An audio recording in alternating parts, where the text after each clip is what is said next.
अच्छा अमरीश जी, कि जब भी इस तरह की जब ग्लोबल टेंशन होती है कभी भी, तो उसका सीधा असर शेयर बाजार पर पड़ता है।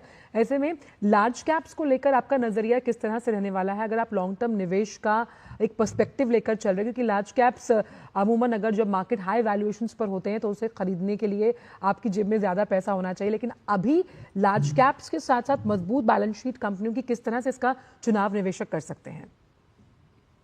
देखिए, जो भी पोर्टफोलियो हो, इक्विटी पोर्टफोलियो हो, वहाँ पे एक प्रॉपर एलोकेशन होना चाहिए।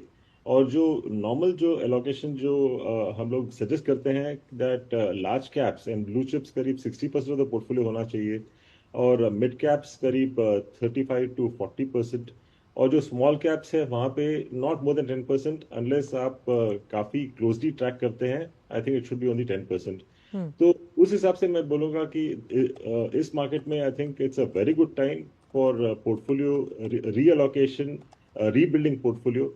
क्योंकि जिस हिसाब से स्टॉक्स गिरे हैं, specially I would say mid cap and small caps, तो लास्ट करीब 8 या 12 महीने से काफी गिर चुके हैं। और रिसेंटली हमने देखा कि इवन लार्ज कैप्स में काफी अच्छा करेक्शन आया। तो I would say it's a good buying opportunity. पर I mean, my suggestion would be कि एक साथ ही पूरा लेना नहीं चाहिए। I think it should be spread over. जैसे हम लोग एसआईपी करते हैं, उसी हिसाब से I think we should be doing SIP over the next possibly 1 month और सो।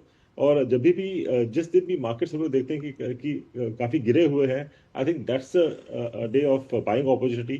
क्योंकि मार्केट्स तो क्लियरली वॉलेटाइल रहेंगे। एक दिन शायद निफ्टी 300 पॉइंट गिरेगा, दूसरे दिन शायद 200 250 जी। Point. So I think on the days जब market गिरे हैं, I think that's the day one should be buying.